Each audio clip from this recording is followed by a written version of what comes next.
My dad had lung disease and needed constant oxygen. He lived in his 4-bedroom house that he'd built himself 30 years ago. I moved back in to take care of him after his diagnosis. My sister Natalie was married to this guy Jerome, who thought he was God's gift to business because he flipped one house 5 years ago and made $20,000. He'd been unemployed since then, calling himself a real estate mogul while Natalie paid their rent. When Dad got really sick, Jerome started coming around more. Not to help, but to measure rooms and take pictures. He'd walk through the house talking about what he'd change when it was his. Dad was still alive in the next room hearing all this. Jerome would say things like, "This place has good bones. Shame it's being wasted on a dying man." He actually said that while Dad was on his oxygen machine 10 feet away. One day, Dad was struggling to walk to the bathroom. Jerome was in the hallway and Dad asked him for help. Jerome stepped aside and said he didn't want to catch whatever Dad had. Dad tried to squeeze past and Jerome actually shoved him. Said he was in the way of checking out the master bathroom. Dad fell against the wall and I had to run to catch him. Jerome just walked into the bathroom and started talking about removing the tub for a modern shower. That's when Jerome announced his plan. He said since Dad was dying anyway, he and Natalie should move in to maintain the property. He'd already brought boxes and started putting them in the garage. When I said absolutely not, Jerome said I had no say since Natalie was older and would inherit everything anyway.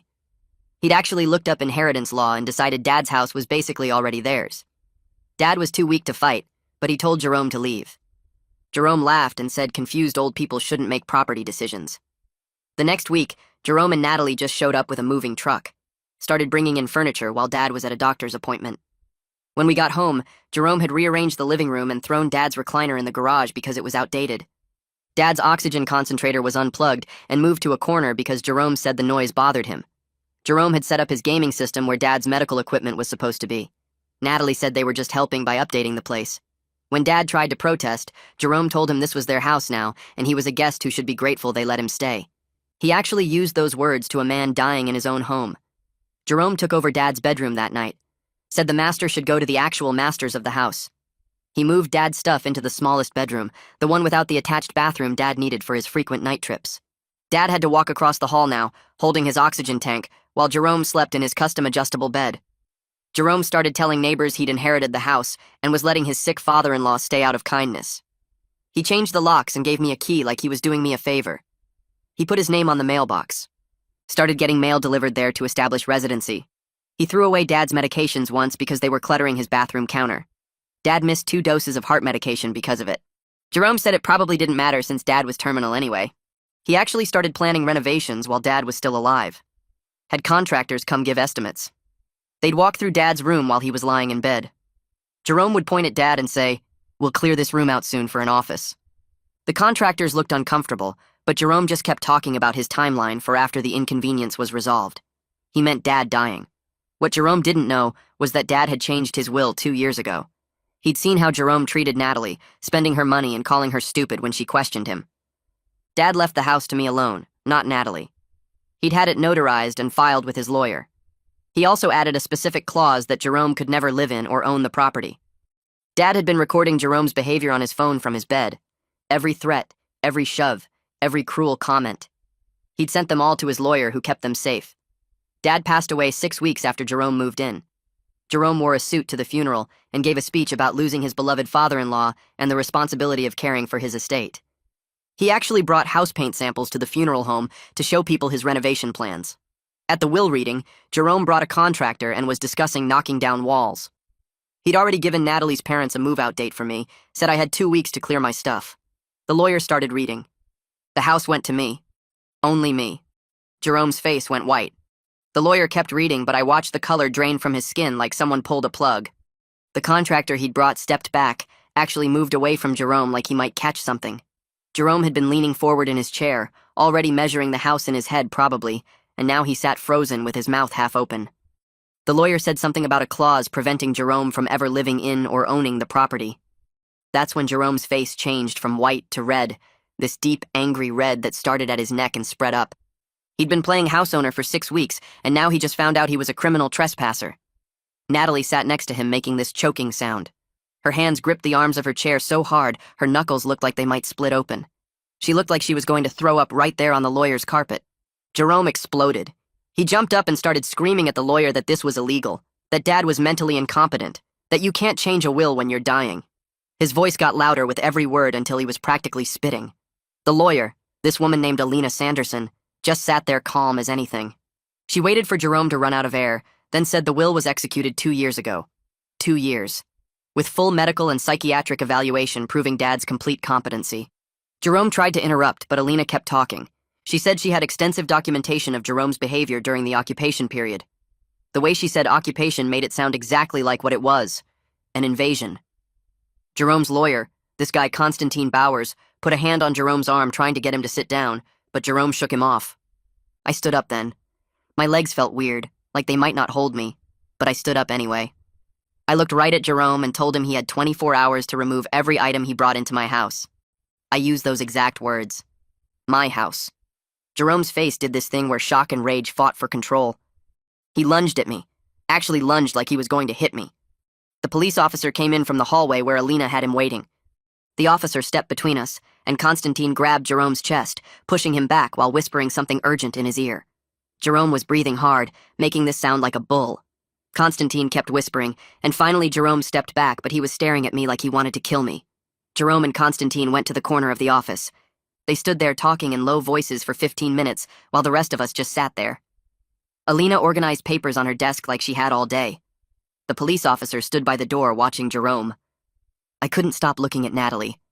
She was crying, tears just running down her face, and she kept looking at me, then looking away. She opened her mouth twice like she was going to say something, but nothing came out. Her hands were shaking in her lap. I realized right then that she didn't know. She genuinely didn't know about the will change or the clause naming Jerome. She thought we were here to split the house or something. She thought Jerome was going to get what he'd been planning for all those weeks. Constantine finally walked over to Alina. He used this careful lawyer voice talking about family reconciliation and avoiding further conflict. He suggested they meet to discuss the situation, work something out. Alina looked at him like he'd just suggested something stupid. She said her client had been extraordinarily patient during 6 weeks of property theft and elder abuse. She said the 24-hour move-out deadline was generous, considering she could have the sheriff remove them immediately. Constantine's face got tight, but he just nodded and went back to Jerome. They left a few minutes later. Jerome walked out without looking at anyone. Natalie followed him, but she stopped at the door and looked back at me. I couldn't read her face. I went to the house that evening alone.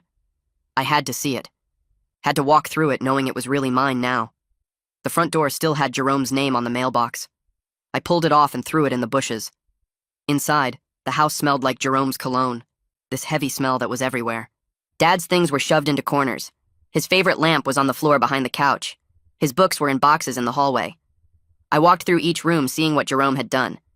He'd rearranged everything to suit himself, moved furniture around, put his stuff where Dad's stuff used to be. I went out to the garage. It was full of boxes, Jerome's boxes stacked everywhere. I started moving them looking for something, I don't know what. Then I found it. Dad's oxygen concentrator. The machine that kept him breathing. It was under boxes of Jerome's gaming equipment. Just shoved under there like trash.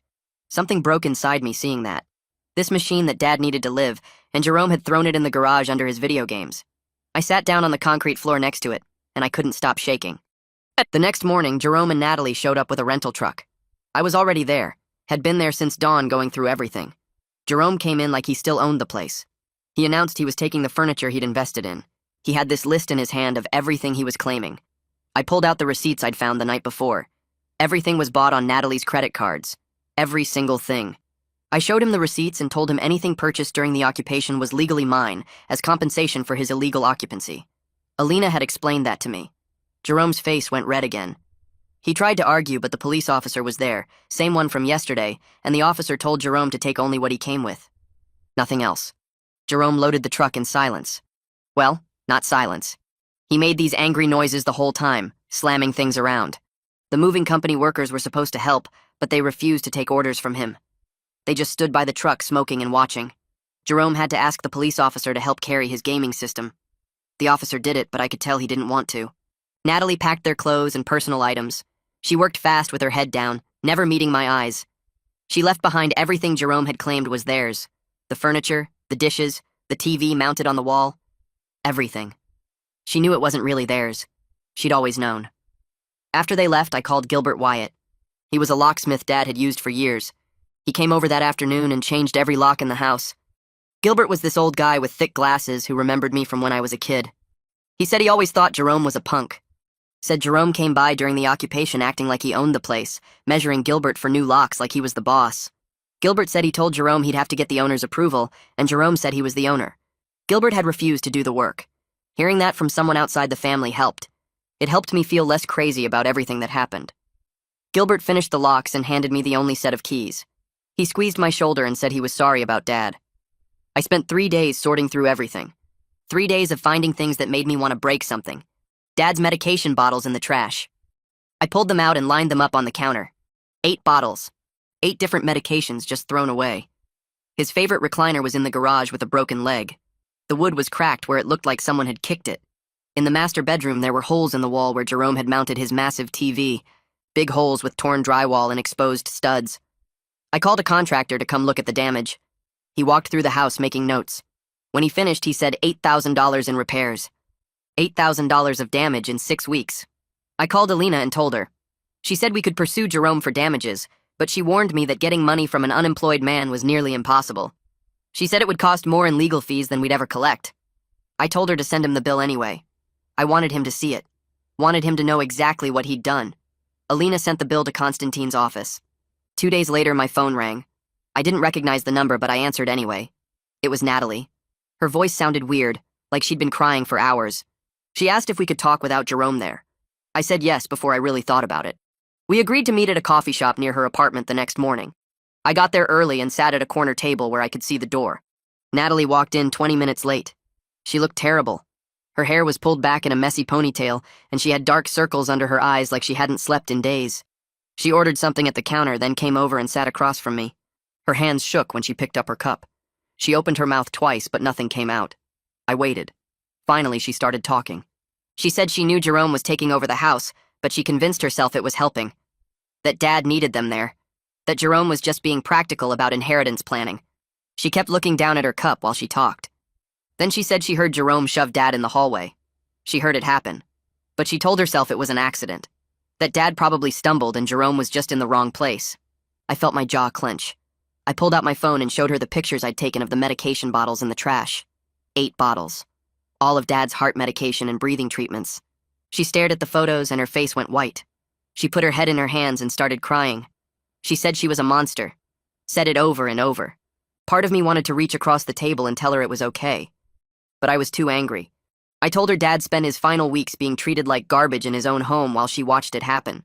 My voice came out harder than I meant it to. Natalie didn't try to defend herself. She just kept saying sorry. Kept saying she didn't know how bad it was. But we both knew that wasn't completely true. She chose not to look too closely at what Jerome was doing. She chose to believe his version of things because it was easier than facing what he really was. We sat there for another 10 minutes without talking much. Then she left. I stayed and finished my coffee. 3 days later, Alina called me. She was laughing when I answered. She said Constantine sent a formal letter. She read it to me.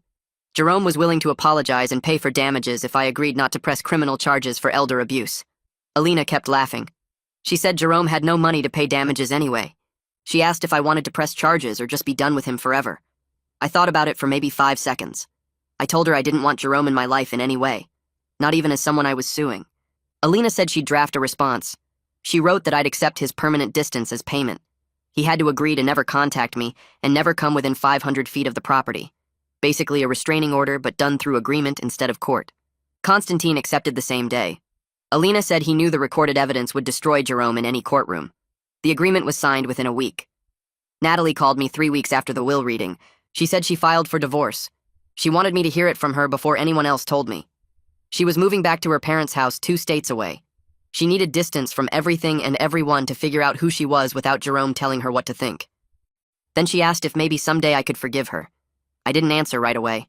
Finally, I said maybe someday, but not now. She said she understood. I started seeing a therapist the next month, someone who specialized in grief and family problems. It helped to tell the whole story to someone who wasn't involved, someone who didn't know Dad or Natalie or Jerome. My therapist said I was dealing with 2 kinds of grief. Grief over Dad dying and grief over losing the family I thought I had. She said winning the house didn't make up for losing Dad or watching him suffer. She was right. I started working on the house after that first therapy session. I wanted to fix everything Jerome broke. I found Dad's recliner in the garage and took it to an upholstery shop. The guy there said he could fix the broken leg and patch the torn fabric. It would take 3 weeks. I paid him and left. Then I started on the holes in the master bedroom wall. I bought drywall compound and sandpaper and spent a weekend filling them in. Every time I smoothed the compound over another hole, I thought about Jerome mounting that stupid TV, about him throwing Dad's stuff into the smallest bedroom. The work felt good, but it also hurt. Every repair reminded me of what Jerome destroyed, reminded me that Dad wasn't here to see his home get fixed. 2 months after Dad died, I went up to the attic looking for some of his old tools. I found boxes I'd never seen before. They were full of old family photos, pictures of Natalie and me when we were kids. There was one of us in Dad's workshop. I was maybe 7 and Natalie was 9. We were both holding hammers and grinning at the camera. Dad was in the background watching us with this proud smile. I sat on the attic floor and cried looking at that picture. I wasn't just sad about Dad anymore. I was sad about Natalie too, about the sister I lost to Jerome and to her own choices to let him control everything. A week later, I got a letter from Natalie. It came from her parents' address 2 states away. She didn't ask me to forgive her. She just wrote about memories of Dad, about him teaching her to use his tools when she was little, about him telling her she could build anything she set her mind to. She wrote that she forgot who Dad was, forgot who she was. She said she was seeing a therapist too, trying to understand how she let Jerome convince her to betray the person who taught her to be strong. I read the letter 3 times. Then I put it in a drawer in Dad's workshop.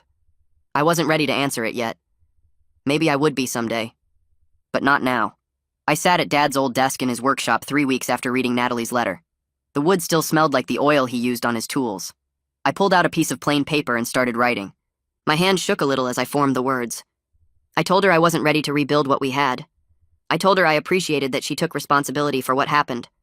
I told her I hoped therapy helped her figure things out. I read it over twice before folding it into an envelope. My therapist had said this was healthy boundary setting. Not forgiveness, but not total rejection either. I wasn't forcing myself to feel ready when I wasn't. I mailed it the next morning without letting myself overthink it. 6 months after Dad died, I stood in the living room looking at what the house had become. The holes in the walls were gone. The master bedroom had Dad's bed back where it belonged. I'd kept his workshop exactly how he left it with his tools hung on the pegboard in the same spots. But the kitchen had new cabinets I picked out myself. The living room had furniture that fit my life now. I invited 3 of Dad's old friends over on a Saturday afternoon. We sat in the living room drinking coffee, and they told stories about helping him build this place 30 years ago. One of them laughed, remembering how Dad insisted on doing the electrical work himself, even though he'd never done it before. Another one got quiet, talking about the day Dad finished the roof and stood up there looking proud of what he'd made. I cried listening to them. So did they. But we laughed too, remembering the man who built these walls with his own hands. The envelope came on a Tuesday morning 2 weeks later. Official court documents showing Natalie's divorce was final. Tucked inside was a note from her lawyer saying Jerome had moved 3 states away to live with his parents. Apparently he was telling people he was regrouping before his next big real estate project. I read that part twice and almost laughed. He learned absolutely nothing. But knowing he was far away and legally banned from ever stepping foot on my property made something loosen in my chest. I could finally breathe all the way out. I'm living in Dad's house now. My house. Some days are still hard. I walk past the small bedroom where Jerome made Dad sleep, and I get angry all over again. I see Dad's oxygen concentrator in the corner and remember finding it unplugged in the garage. But I'm building a life here that honors what Dad created. He made sure Jerome couldn't steal what he built. Now I'm making sure this house becomes a place of healing instead of staying frozen in those final awful weeks. I'm making it mine while keeping Dad's memory alive in every room he constructed.